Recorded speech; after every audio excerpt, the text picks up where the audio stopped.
asalaamaaleykum wa rahmatullahi wa barakaatu.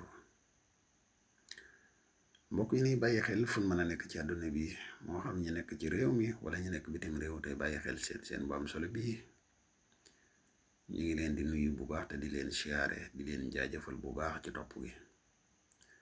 te ñu fas yéene indi ak yéen benn aaya alquran bu yéeme lool ci wàllu gone goo xam ne dafa feebar, benn muy sawlal wala muy lekk suuf wala muy saqat ak feebar bu mu mën di doon. lii may wax ni ma koy wax ni boo ko defee jox ko dina wér ci lu gaaw a gaaw insha allah.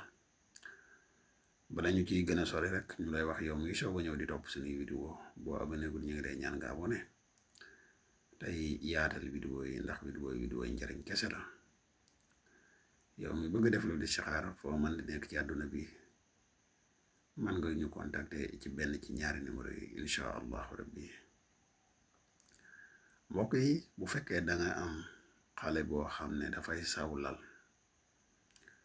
wala xale boo xam ne dafay faral di tiit guddi wala xale boo xam ne dafay lekk suuf nga bëgg mu bàyyi ko, defal secret bi mu tàggoog moom ci lu gaaw a gaaw. wallahu xalaqa kulla dabbatin min maa'in fa minhum man yamshi ala batnihi wa minhum man yamshi ala rijlayni wa minhum man yamshi ala arba'in yaxluqu allahu ma yashaa innahu ala kulli shay'in qadir. ay bi nii nga ko gisee nii noonu nga koy bind ko ñetti yoon, fexe nga def ko saafara xale bi naan ci, nga bindaat ko ñetti yoon, fexe nga def ko téere nga takkal ko nga xool. mboolem ñetti yéema lim te mu koy def dina tàggoo ak moom ci lu gaaw a gaaw ci kàttanu yàlla insha allahu rabbi. jërëjëf.